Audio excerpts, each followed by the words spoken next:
Welcome to America's Cannabis Conversation at americascannabisconversation.com. And here's your host, Dan Perkins. Hello and welcome to America's Cannabis Conversation Weekend Update. I'm your host, Dan Perkins.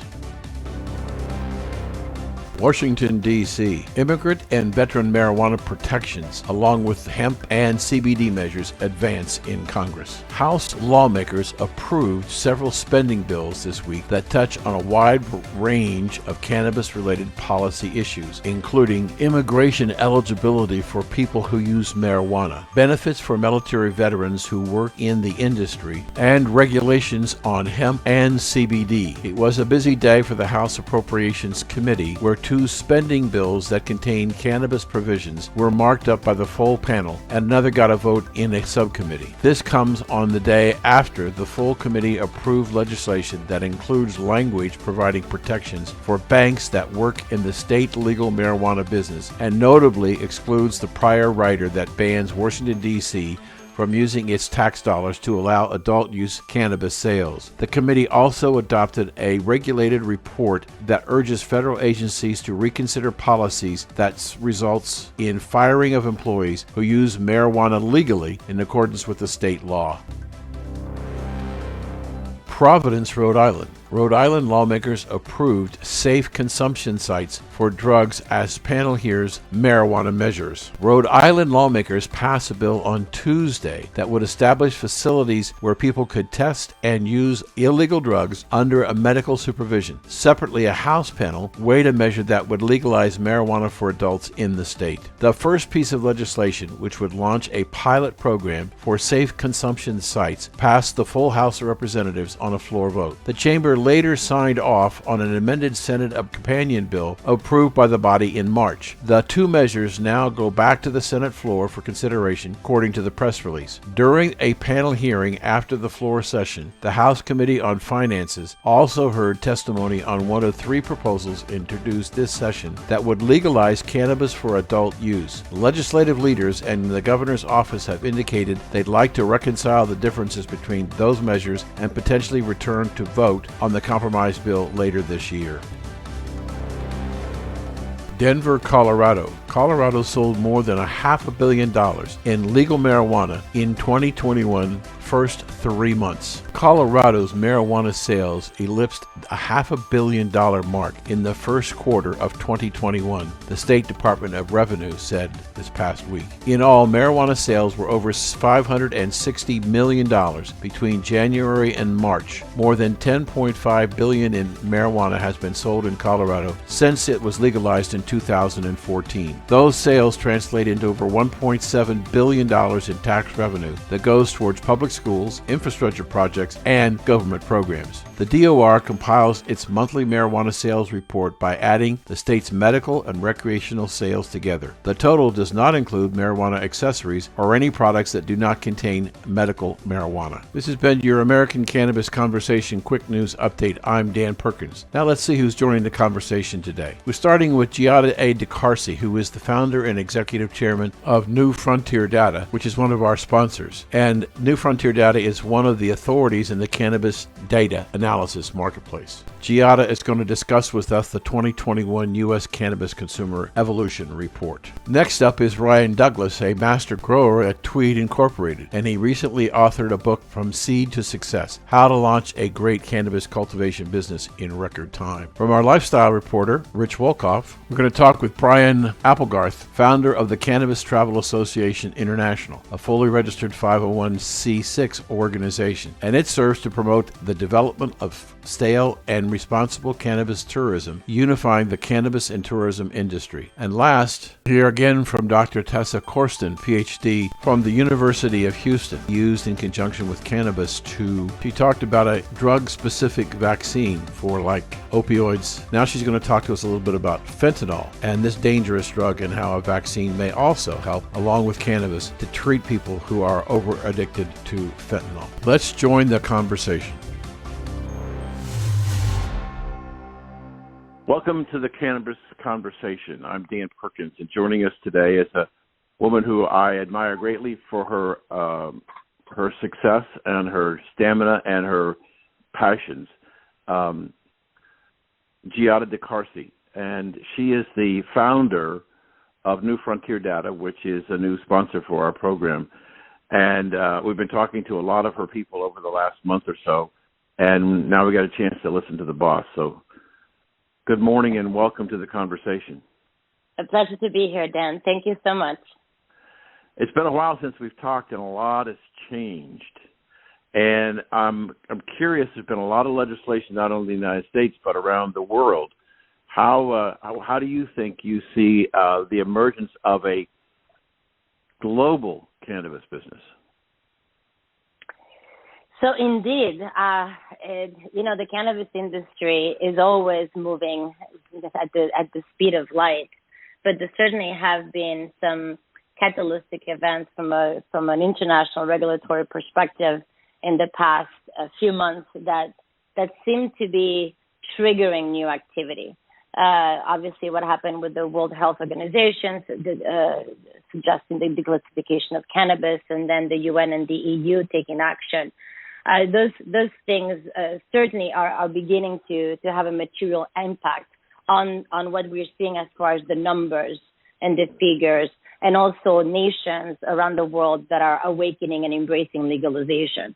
I like to tell the story that in the time that it took the United States to go from 8 legal states to now, almost the entire United States, in half that time we went from half a dozen nations legalizing to now almost 80. And a lot of activity in terms of nation legalizing, specifically in Europe, in the past few months, but also across the entire EMEA region. I was in preparation for our chat. I really wanted to go back and look at the figures. I remember when I started at the company in 2014, and we put out our first reports in about 2015.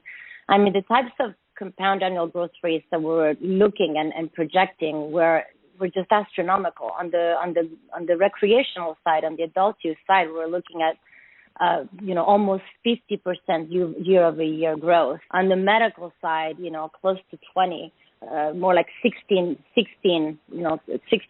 actually to be exact. And as we began to approach the 2018, we saw almost like a climaxing on the medical side, specific to the U.S., by the way, going over 20%, and then but some leveling off on the recreational side at 25%. And now, after 2020, sort of what we saw this increase in consumption, and that in conjunction with this regulatory framework, what we're expecting are to see some renewed momentum as far as the growth of the industry on a global scale. So if I just take what you said and interpret it a little bit, there are, when I spoke to Gary recently, we talked about the impact of the cannabis business in the United States, should the Congress and the President pass reform. And I made a prediction, and he said he wasn't going to necessarily disagree with me. But if that happened, I estimated that there would be 10,000 new businesses formed in the first 30 days after the president would sign the bill. Now, I also know that it's going to take a long time for those things to work through the system. But I think that there is less of a hope of that happening today than there was a couple of months ago with virtually a tie situation in the Senate.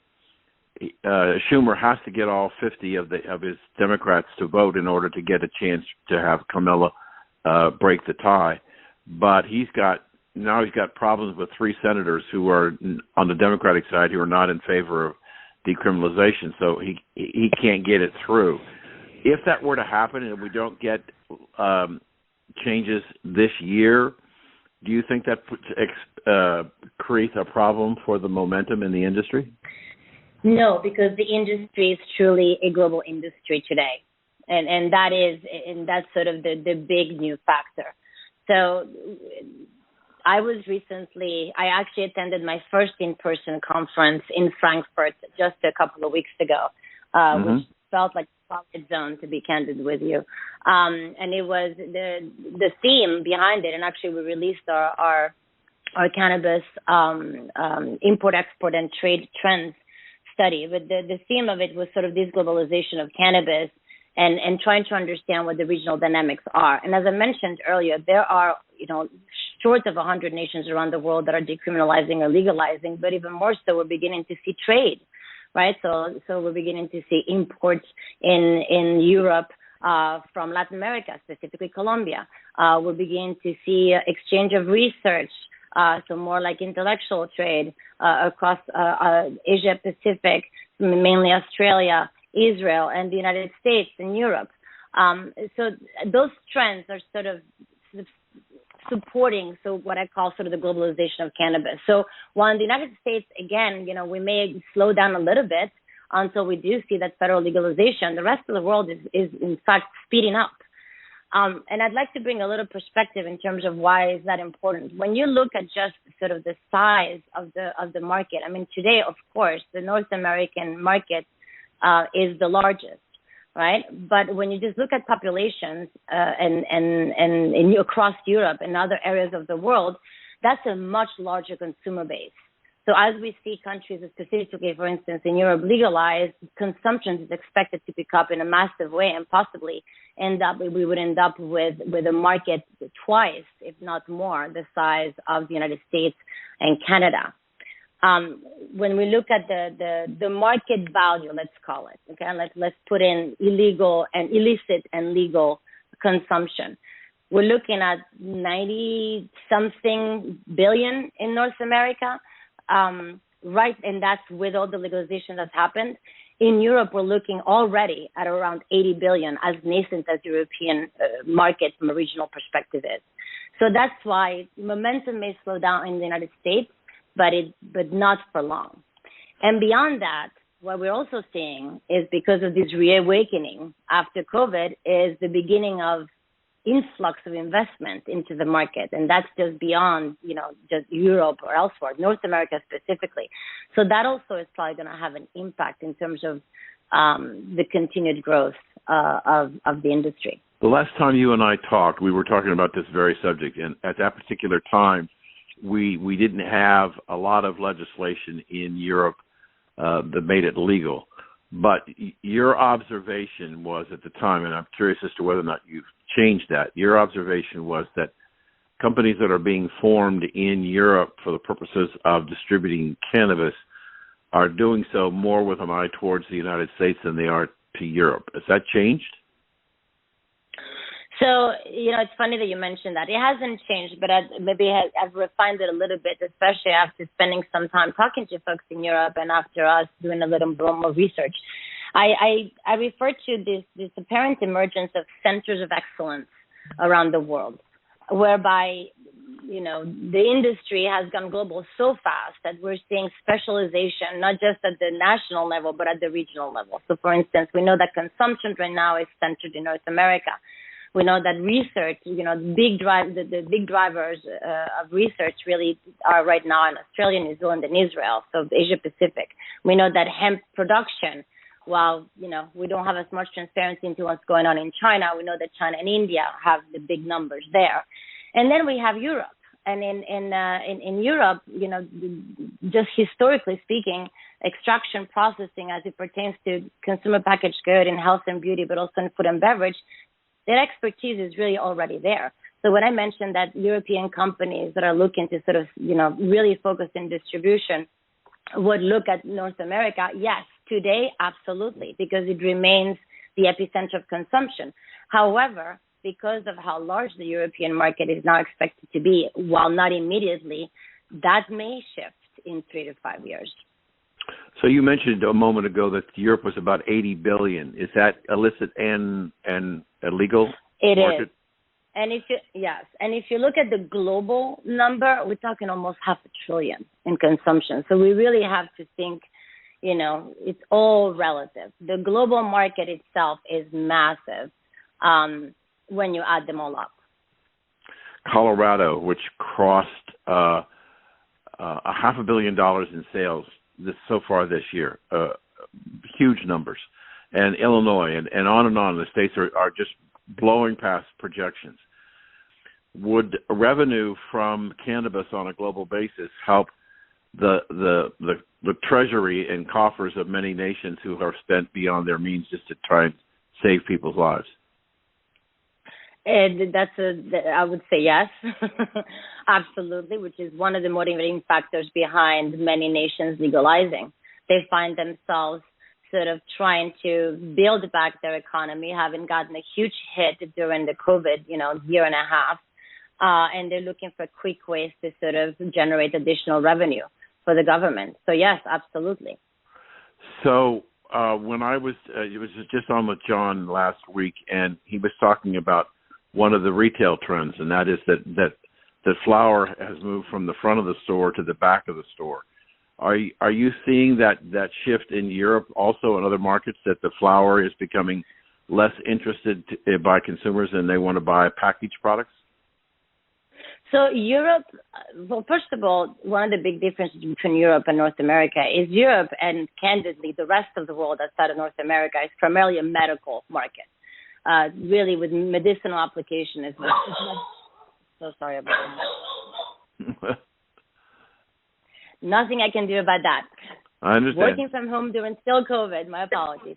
Not a problem. So the European market being primarily medicinal, having primarily medicinal consumers, just because of that, smoking the flower is not something that's appealing to someone that's looking for therapeutic value of the plant. So that's right. Number one. But besides that, again, because of the expertise that we find in Europe in terms of extraction and processing, and just the large CPG industry in Europe, the expectation is that we're going to see much less flower consumption than actual extracts. So that the opportunity, perhaps in, for lack of a better description, packaged goods or prepackaged products, based on what the retailers are doing, that's where the customer wants to go. And that's a trend you think will continue to expand? Yes. And again, as I said, especially in Europe. Now, flower consumption will continue to be live and well in North America. Right. While we do see an increase in consumption, and again, because of this drive from the medicinal side of things globally, both in North America and Europe, we're definitely seeing that folks, are eating more edibles, and they're trying out new things. They're basically expanding their experience of cannabis. Mm-hmm. But we do also have a large proportion of consumers in North America that are very traditional and committed to smoking their joints. So that's not completely going away. But as you go outside of North America, the adoption is absolutely into packaged goods. You also have to think about the fact that the way the regulatory framework is expanding outside of North America. Most nations are looking at they're trying to learn from whatever mistakes we've done in the U.S. or in Canada to try to advance sort of how they set standards around the quality, the packaging, the labeling. And that also gives added, security, you would say, to the consumer, where they feel safer using a packaged good than they would use a flower. I didn't want to embarrass you or put any pressure on you. I was just curious, as somebody who knows so much about this business, if you look back over the last 6 to 12 months, how would you answer the question, I didn't see that coming? Truth of the matter is that we did expect cannabis to be impervious to economic downturn. We did expect it to fall in the category of sort of other things such as tobacco, alcohol, but with actual medicinal values, even better. So we expected the cannabis consumption to go up. I think that what we didn't see coming is the regulatory changes that occurred so fast, especially in a place like Europe, driven by sort of the UN push. Our expectation was more so that we would see federal legalization in the United States before we saw sort of an organization such as the UN doing what they did. So I don't know that we necessarily saw that coming. And certainly we were pleasantly surprised. Yes. Well, it's always a pleasure to talk with you. You're such a smart person on this industry and had great vision. So thank you for joining us on America's Cannabis Conversation. Thank you, Dan, for always having such great questions and for your time. Look Sure. forward to talking more soon. Yeah, we'll have all the contact information for Giadha on the website at W420radionetwork.com. If you missed any of this great interview with Giadha, you can go back there, go to the archive section, and not only listen to this one, but other ones that she's been on the air. We'll be right back. Hello, this is Dan Perkins with more information on the new frontier data software called Equio. Let me ask you this question. Would the success of your business be impacted if you knew the frequency of visits customers spent in competitor stores? Of course it would. The question is, where do you go to get this information? This is just one of the many pieces of information that you can get through the Equio software available at newfrontierdata.com. Remember to click on the Equio button and don't forget to ask for the special offer. I'm Dan Perkins. You're listening to America's Cannabis Conversation on W420radionetwork.com. Welcome back to the conversation, and joining us today is Ryan Douglas, who was a master grower of Tweed Incorporated, and he's just recently published a new book, From Seeds to Success, How to Launch a Great Cannabis Cultivation Business in Record Time. Ryan, welcome to the show. Thank you for having me. It's a pleasure to be here. Thank you. We haven't done a lot about, we've done some shows on growing. Ryan, what makes you a master grower? Well, it all comes down to experience, really. That's a term that's thrown around quite a bit in the cannabis industry. But really, my background and training is in traditional horticulture. So in that world, we call that position a production manager or a head grower. But a master grower is simply that person inside of a cultivation business that is ultimately responsible for the cultivation program. So in my case, really, I have about 2 decades of experience in commercial plant production. So the last few years, it's certainly been cannabis, but prior to that, I was growing ornamental crops and edible crops in commercial greenhouses across the U.S. Wow. So what are you doing now besides finish writing your book? So I'm a cultivation consultant. So I work with companies internationally that have recently been licensed, and they're looking to launch production. So over the last 4 years or so, I've worked with a dozen companies in Canada, the U.S., Puerto Rico, and Colombia. And typically the situation is the same. These companies have connections, and they're well-funded, and they end up getting these production licenses, but none of the management really are from the agricultural world, so they need someone to show them how to launch and execute a new cannabis cultivation business. And so that's where Ryan Douglas Cultivation LLC comes in play. Exactly. So essentially I help newly licensed companies come to market quickly, and I help them spend less money getting there. Let me ask you a question kind of on point, but maybe not, and if you're not prepared to answer the question, that's fine. We don't discuss questions in advance. It's a conversation, and we see where things take us. Of course. The United Nations last week passed a resolution, number 5, I guess it was called, in Vienna, that dramatically changed the illegal nature of cannabis on a global basis.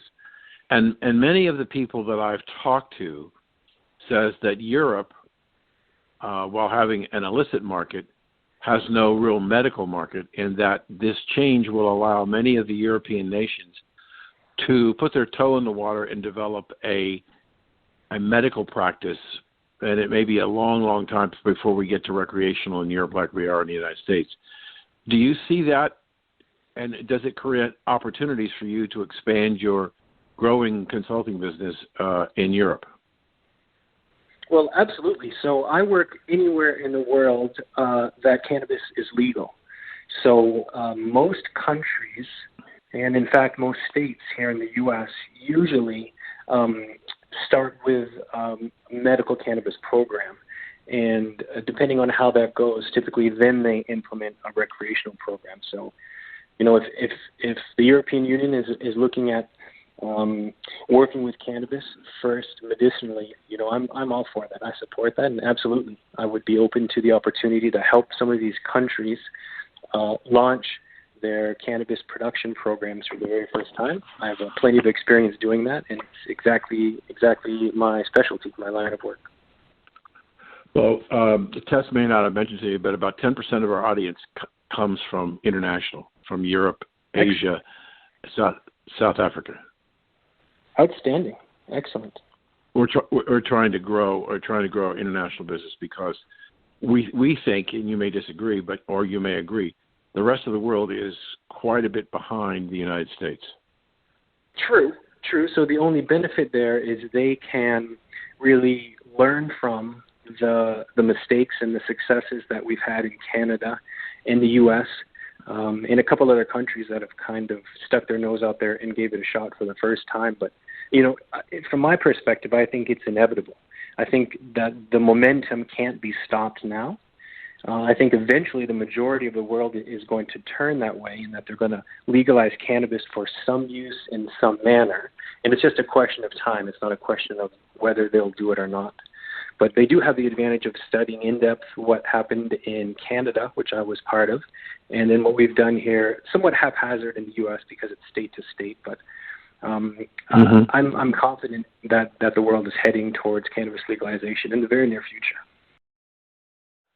Because of the unique situation where we had the U.S. Congress voting on decriminalization of cannabis, and we had the United Nations through the recommendations of the World Health Organization to basically deschedule cannabis, some people are thinking that's going to be an emphasis for the United States to decriminalize cannabis in our country. And there are people that are thinking that if it's going to happen, perhaps Mr. Biden and his administration are the likely scenario for getting it done. Well, I'm just as optimistic as everyone else. Realistically, it's such a huge move. I don't see that happening in the next 4 years. What I do see happening is a number of steps that make it easier for cannabis companies to do business, for them to acquire funding. And I do see more states legalizing cannabis, either for medicinal or recreational use, over the coming years. But federal legalization on a large scale, I want it to happen, but realistically, I don't see that happening in the next few years. But that doesn't mean that the cannabis industry can't make leaps and bounds within the U.S. border in terms of who has access to cannabis, and really the opportunity for entrepreneurs to launch either a cultivation business or a dispensary business or any ancillary business that services the cannabis industry. 18 months ago, they saw a rollout of a robust dispensary business model. And now it appears that because of the pandemic, pickup or delivery looks like the largest component of growth going forward in the cannabis space. The reluctance of people to want to go out and go shopping, the knowledge level increasing, the number of doctors who are involved in the practice of making recommendations, and as you pointed out, more and more states.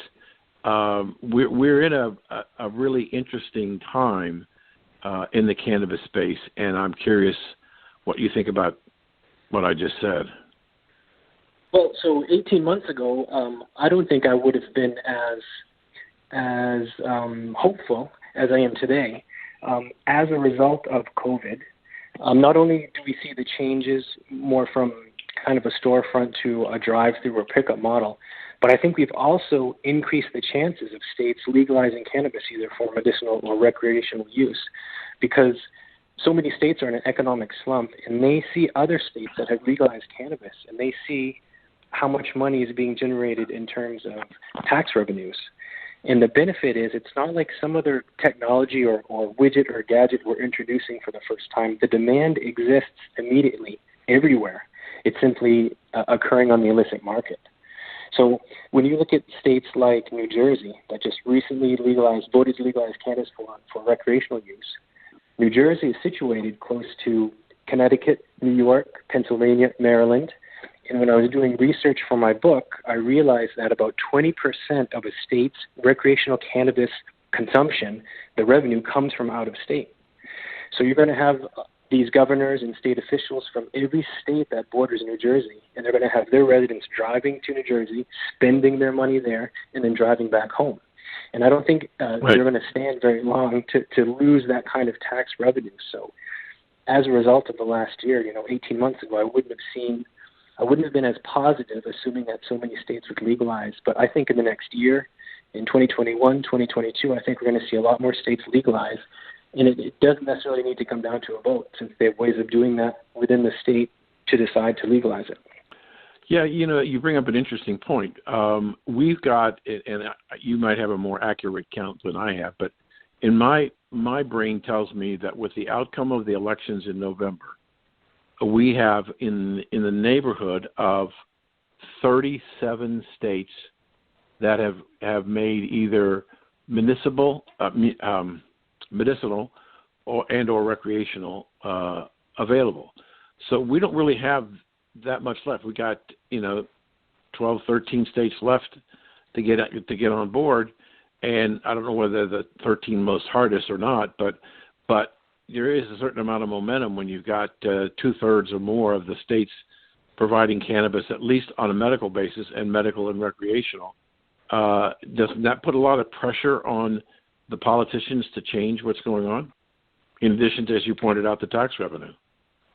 I think that's the key driving factor, more than compassion, more than anything. I think it comes down to dollars and cents, and it's very encouraging when you look at a place traditionally pretty conservative like the South, and you have a state like Mississippi that voted for cannabis. I think 70% of the voters voted to have cannabis.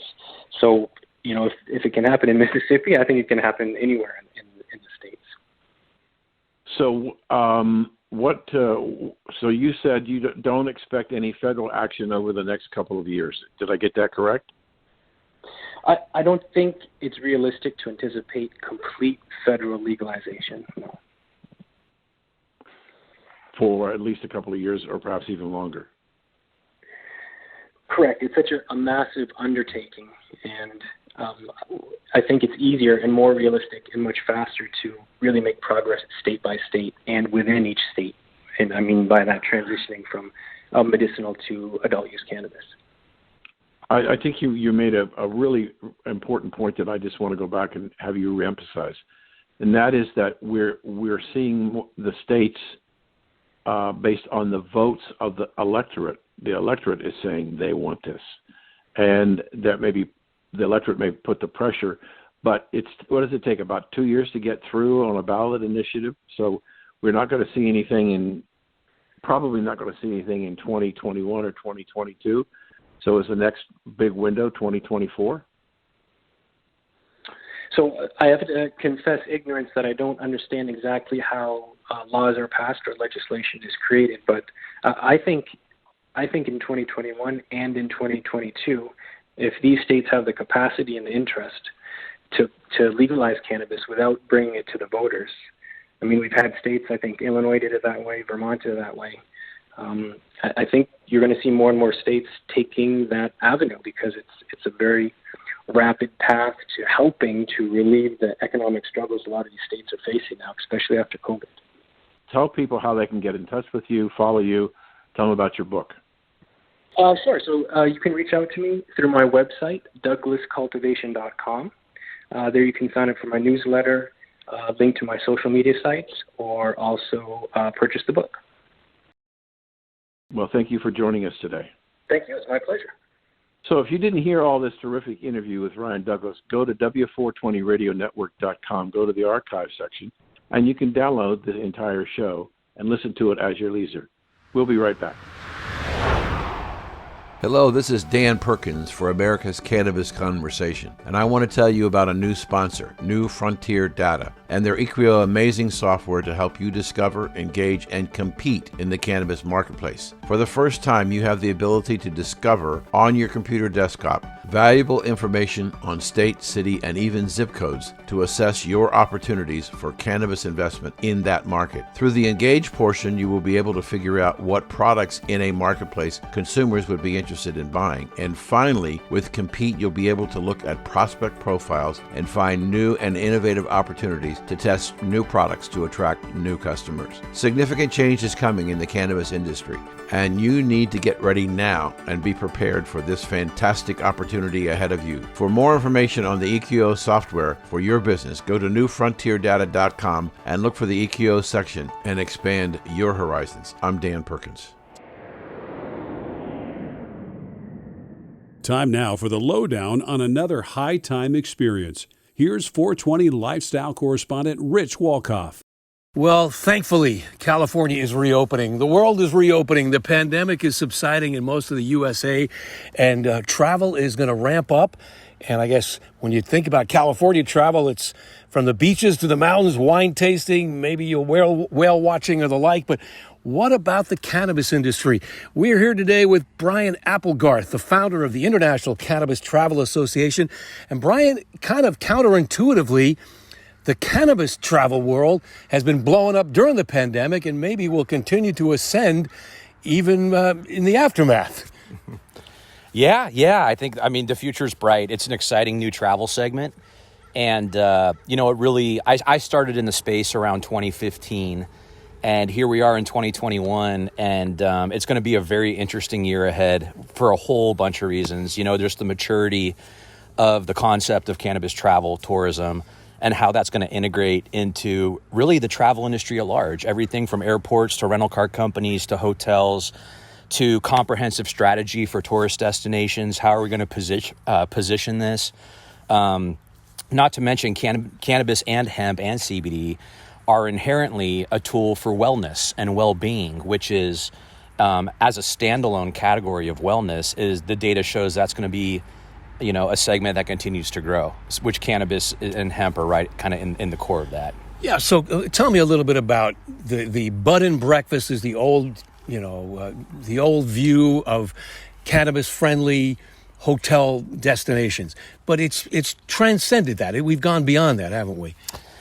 Yeah. And I mean, cannabis and hemp is really inclusive, right? So you have everything from people that are looking to the kind of curious that are looking to understand it more and how it can improve their quality of life, maybe even get them off some pharmaceuticals. There's a lot of kind of press around how they could potentially support in that way. And then you have people that maybe used back in or consumed cannabis more regularly back in college that are kind of re-entering it now, and they don't necessarily want to smoke anymore because they have kids, but the beverages and the edibles are really speaking to them. You have, chefs and cuisine really coming into play, which is a huge part of the travel kind of ecosystem, our restaurants. Yet again, there's just like so many ways. With bud and breakfast specifically, you've seen an evolution of kind of first mover and people who are adopting and raising their hand saying cannabis friendly here. And now we're kind of hitting a point where you see different types of models when it comes to cannabis integration in hotels and bed and breakfasts. Some are very cannabis forward, where they're catering specifically to the culture and the cannabis consumer. That is more of the connoisseur level, people that really appreciate kind of the cannabis lifestyle. And then you have other ones that are offering as light a lift as kind of a CBD massage in their spa. Mm-hmm. And that's kind of the cannabis attraction for their property.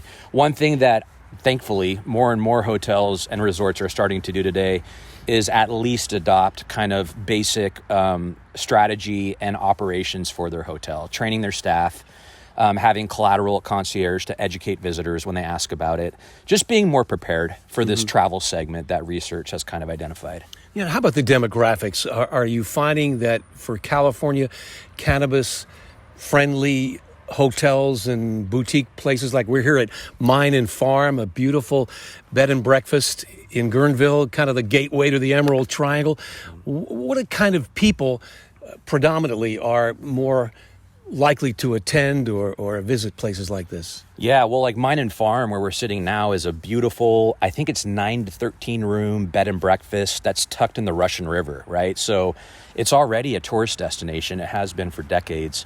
And what Mine and Farm have done is really integrated cannabis and hemp into their kind of offering to their guests, right? Where it's a very normalized experience.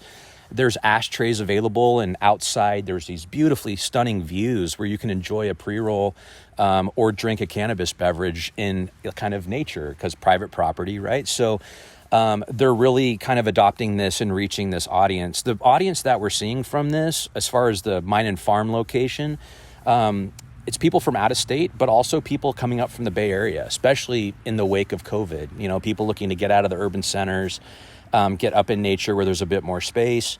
And nature is actually one of those kind of self-descriptors or self-identifiers that the cannabis motivated travel audience stated was, you know, they really love they love nature experiences with cannabis. They also self-identify as wine enthusiasts and foodies. So yeah, I mean, it's going to be exciting to watch, and places like Mine and Farm are going to continue to evolve. Mm-hmm. Now talk about the amalgamation, the food, the wine, the weed. Mm-hmm. In a lot of ways, they are all simpatico, but the law doesn't always allow for the consumption of cannabis with alcohol on the same premises. And explain a little bit about those distinctions. Yeah. So when you get into cannabis retail, licensed cannabis retail and licensed cannabis consumption for the public, you know, that's obviously part of the cannabis supply chain, and there's regulation and licensing around all that. If you are over 21, you're able to purchase and possess as well as gift cannabis to other adults that are 21 and up. When it comes down to kind of the trifecta you were talking about of food, wine, and cannabis, a lot of it's in the orchestration. Now, if you're having a private kind of gathering with friends, then that's something that if it's in the personal privacy of your own home, you know, cannabis is legal to purchase and bring to your own home. And there's also cannabis infused olive oil. So if you decide to kind of use cannabis in cuisine or cook a dish, then you're it's more than compliant to be able to do that. Now, when you're doing it publicly, or people are purchasing a ticket, and you're promoting that consumption as part of that experience, that's where it gets on shaky ground and it's not compliant. And again, this will evolve. I think in the alcohol industry, we have, I don't know, I want to say upwards of 100 plus different types of licenses. Cannabis is, I think, at 20 something at this point. So there's a lot more that are going to be coming. I know Desert Hot Springs and John Thatcher out there with Bubbling Wells is looking at events as well and really innovating and continuing to push Desert Hot Springs forward as he has. Right now in motion out there in the desert and Desert Hot Springs, there's a program spinning up that's all about kind of a guest day pass and being able to legally vend to hotels of boutique hotels in that area. And that's also a market that's really been on the forefront of lounges and shared consumption experiences as well. Now, you say, as the founder of the International Cannabis Travel Association, what about the worldview? Yeah, no, absolutely. So with that kind of global lens on, you know, you see destinations like Barcelona kind of really innovating the space in this quasi-legal private club atmosphere. I think there's well over 100 now or more in Barcelona, which are these cannabis clubs. There's a couple guys that I know over there that have one of these, and you know, it's interesting. It's kind of. Did you ever go to Utah when you had to get a membership to go in a bar to have a beer? No, I haven't, but I know how restrictive it is. Right. So I think of it as like, it's like the Utah model for alcohol, where you go and you buy a private membership to a club with annual dues, and then you have access to this club, right? So there's these different models that people are adopting from kind of the different alcohol landscapes, and Barcelona is really leading as far as kind of Europe. Of course, Amsterdam is still there. There's a little bit of a shakeup or some negotiation going on about how cannabis is going to exist going forward, but this has happened multiple times with Amsterdam, and I believe when they start looking at the revenue and economic impact and the visitor economy, they realize that cannabis is incredibly important for Amsterdam. I believe the statistics, if I recall correctly, it was 1 in 10 visitors to Amsterdam visit a cannabis coffee shop, 1 in 4 visit a coffee shop while they're on vacation, and 1 out of 10 will actually directly cite that is the reason why they came to the destination, which as travel looks at rebound, you know, that's important to take into consideration. Sure. I would think Portugal would be there too, having legalized most recreational drugs and the like, so cannabis would be front and center. Yeah, no, Portugal is right in that forefront. You know, there's innovation happening there. Of course, Amsterdam, Barcelona. I mean, I just a couple years ago went to an event in Prague where it was like a meeting of all these different kind of cannabis leaders across Europe. And, you know, the hemp industry is taking off out there a bit quicker than it is here even, arguably. which I consider that cannabis-related travel as well. So that's everything from the way hemp is folding in is really in a way of sustainability, as well as, again, health and wellness and well-being, and CBD massage and CBD beverages derived from hemp and beyond. What would you suggest to bed and breakfast owners, small boutique hotel owners, in terms of becoming more cannabis friendly? What are some of the guideposts and suggestions that you would offer?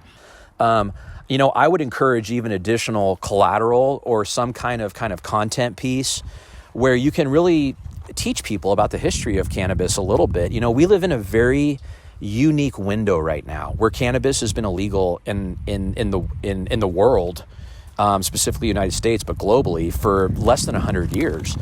And if you actually look at, even the foundational building blocks of the United States, and even kind of like the cradle of civilization, cannabis has been there, and we have co-evolved with this plant. And there's so many different cultures around the world that have adapted and used this plant in a really unique way that shows how it can really balance mind, body, and spirit. It's a tool for wellness.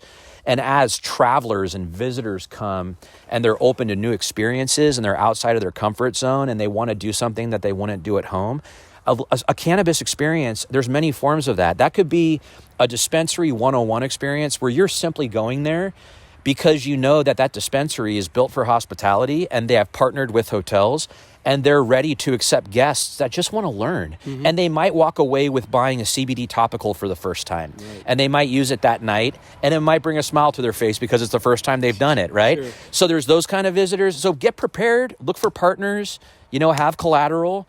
And I'd say even having a little bit of education or a coffee book that shows, why cannabis is legal again and why it is medicine, and putting it in the context. For me, I really enjoy looking at timelines and understanding, how small this window is where cannabis has been kind of illegal. Well, again, we're changing the paradigm and kind of shaking off the stigma of so nefarious and notorious an herb that it has been perceived in so many ways. But you're a great advocate, Brian. Super catching up with you. Brian Applegarth, the founder of the International Cannabis Travel Association, here on the W420 Radio Network. We link your contact info there, and if you want to hear it again, it's the W420radionetwork.com/archive. I'm Rich Walkoff. Thanks for listening, and we'll be right back. Hello, this is Dan Perkins. Here's more important information about the Engage section of the amazing software for New Frontier Data called Equio. These are just examples of some of the things that Engage can do for you. You will be able to see and understand consumption preferences at the county, state, and even the zip code level. You'll want to follow product trends filtered by age and gender, so you'll know exactly what to offer and how to market it. How about learning the market density of the location you might be considering to expanding your business? Use the Visit Index score to determine the trends that impact your outreach and messaging. Engage with your customer base to expand and repeat your value. You can learn more about product trends filtered by age and gender. This valuable information, it helps you to know exactly what to offer and how to market it. Things are changing rapidly, and you need the latest information from an independent source to keep yourself informed of the changing markets. For more information on the Equio software package, go to newfrontierdata.com, click on the Equio software, and don't forget to ask about the special offer. This is Dan Perkins. Welcome back to the conversation, and joining us again today is Dr. Tessa Kosten, who is a professor at the University of Houston, and she was on our show before, and she introduced the concept of creating a vaccine in the classic sense of a vaccine, where a part of the drug is going to be used to create the vaccine, and it may help people who are addicted to opioids. So, Doctor, thanks for coming back. Thanks for having me. You're welcome. So, we've talked in the last show about the vaccine and how it was more like a classic vaccine as opposed to the COVID-19 vaccine.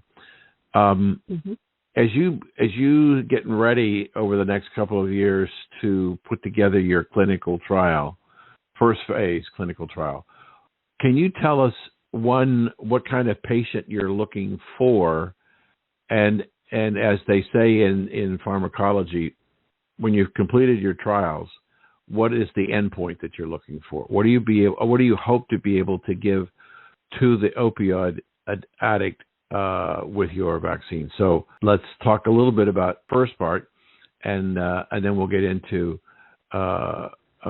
what your expectation is going to be. So, who is the candidate for your vaccine? Well, the first step is just to give the vaccine to, just regular people, because we have to test to make sure that people make antibodies. And if that's successful, then we would move into giving it to volunteers who use fentanyl and are committed to trying to quit using. And often it's done in an inpatient hospital for, a few weeks, and then it can be done in an outpatient. When you put together a clinical trial, do you have to have a certain number of men, a certain number of women, a certain number of people of various age groups, whites and minorities? Is that pretty much true? Yes, that's what the National Institute of Health requests that you do. This is probably not going to have, kids. So it's usually people over 18.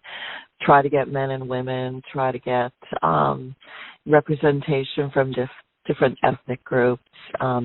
Probably get some kind of age range, but, probably not like elderly people. A decent age range. So when you look at this particular drug, this fentanyl, which is the underlying drug, can we think in terms of looking at that, the drugs themselves? Is there a commonality, if that's the right word? I don't know whether it is or not, but is there a commonality of a user in the case of fentanyl? Are they more likely to be economically poor, or are they upscale, or is it making any difference? I guess is what I'm trying to say. I think addiction can just level the playing field across socioeconomic status. So even though the fentanyl epidemic in the country seems to be concentrated in the poor and the minorities, the opioid addiction, it crosses all economic boundaries. Is that what you're saying? Yes, and I think if you're, have more resources financially, you find treatment, pay for treatment. It's not inexpensive, so that may be one reason that you may appear that it's to the poor, but it's it cuts across all groups. So, is the person that you're looking for your study somebody who is truly an addict and greatly dependent upon the opioid to function each day, as opposed to the casual user?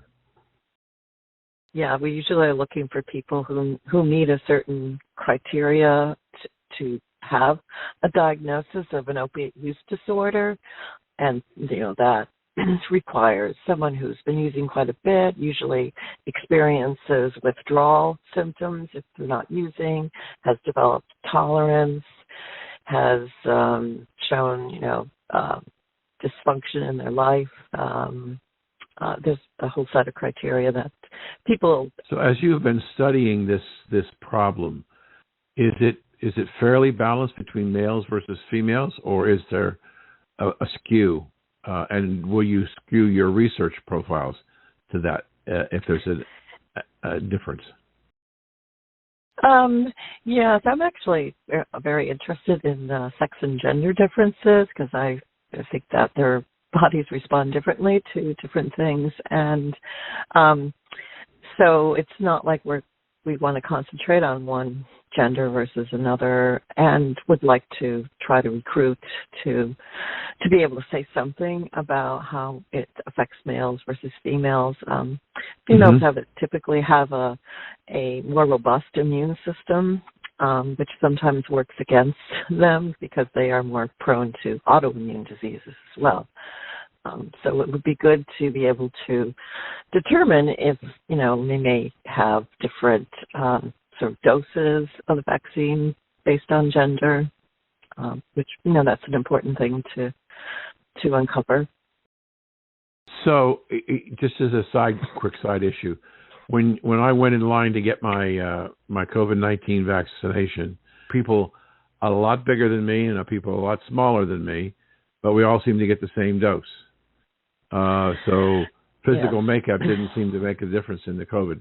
Would physical makeup be part of your criteria in getting profiles of people? Well, it's not really done body weight like a more typical drug is usually based on body weight, because it's just something that has to get in, and it's your immune system that actually does the work that starts to create the antibodies. So that's not this doesn't differ, say, by body weight or height or something like that. 3 years or so, we start our first clinical trial. And before you start the trial, one of the things the FDA asks you, as I understand it, what is your primary endpoints? What are you looking to achieve?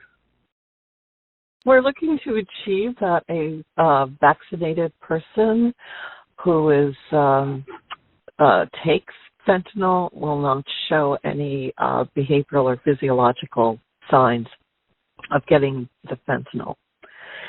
And, you can measure that with pain or breathing, ratings of, if they feel high, etc. And one little thing I like to add is one of the advantages of a vaccine approach is that, if a person is, say, in a car accident or has to have surgery, like you said with your wife with a hip surgery, they can be taking a different opiate for pain. And the fentanyl vaccine won't block that effect. It's very specific for fentanyl. Your desired outcome is that the virus creates antibodies so that if a person relapses and starts using fentanyl again, the vaccine will prevent the drug from reaching the brain so that the previously experienced experiences won't happen. Yes, that's correct. The vaccine should have created the antibodies that would, sequester the drug, the fentanyl, in the bloodstream and keep it from entering the brain, which is where it has all those effects, behavioral and physiological effects. So if we take the vaccine, the fact that we are not getting the, quote, highs that we're looking for, would that in effect be a catalyst for change to having the individual stop taking the opioids? Exactly. Yeah. So, when they were used to getting the effects of the drug, the sort of euphoric effects of the drug, they wouldn't get that. So it should help to extinguish that behavior.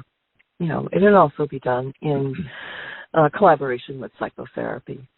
Yeah. Now you mentioned, we've just got a little bit of time left. You mentioned in our last discussion that if it works, it could possibly be applicable to other drugs. Did I get that right? Mm-hmm. Yes. And we've already done it with other drugs, at least on the preclinical side. Okay. It's almost mind-boggling that we're looking at the possibility of a vaccine to deal with drug addiction. That would have tremendous implications in the long-term treatment of people who are addicted to narcotics, wouldn't it, Doctor? Yes, that would be my hope. In theory, it should work. Well, I hope it does, and I thank you for joining us today. How can people follow your work? Well, you can find me on the University of Houston website. Search for my name. I have a webpage. Okay, super. Dr. Tessa Kosten, who is a professor at the University of Houston and is trying to deal with opioid addiction with a vaccine. Thank you for joining us today, Doctor. Oh, thank you for having me. So if you missed any of this show, you should go to W420radionetwork.com, go to the archive section, and look for this interview because it's an important interview. And we're going to follow the progress, so we're going to want to have you back on again, Doctor. Thank you so much for joining us today. Thank you for taking part in America's Cannabis Conversation.